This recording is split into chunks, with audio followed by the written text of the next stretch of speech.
கம்பம் அரசு பெண்கள் மேல்நிலைப் பள்ளியில் பொதுத் தேர்வில் சாதனை படைத்த மாணவிகளுக்கு ஊக்கத்தொகை திமுக மாணவரணி சார்பில் வழங்கப்பட்டது.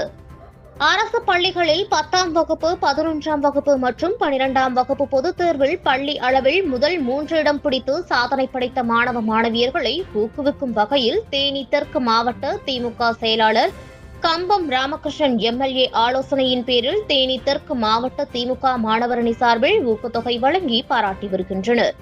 அதன்படி கம்பம் அரசு பெண்கள் மேல்நிலைப் பள்ளியில் மாணவியர்களுக்கு ஊக்கத்தொகை வழங்கும் நிகழ்ச்சி நடைபெற்றது. இதற்கு தேனி தெற்கு மாவட்ட திமுக செயலாளர் கம்பம் சட்டமன்ற உறுப்பினர் ராமகிருஷ்ணன் தலைமை தாங்கினார். பள்ளி தலைமை ஆசிரியர் மகேஸ்வரி வரவேற்றார். தேனி தெற்கு மாவட்ட திமுக மாணவரணி அமைப்பாளர் பிரகாஷ், துணை அமைப்பாளர்கள் பகலவன், பிரபாகரன், சூர்யா, ரவிக்குமார், சத்யபிரபா ஆகியோர் முன்னிலை வகித்தனர். நிகழ்ச்சியில் கம்பம் திமுக வடக்கு நகர செயலர் வீரபாண்டியன், தெற்கு நகர செயலர் பால்பாண்டிராஜா, மாநில செயற்குழு உறுப்பினர் குருகுமரன் மற்றும் கட்சி நிர்வாகிகள் பலர் கலந்து கொண்டனர். உள்ளூர் தகவல்களை உடனுக்குடன் அறிந்து கொள்ள நமது டைகர் மீடியா சமூக வலைதளங்களை ஃபாலோ செய்யுங்கள்.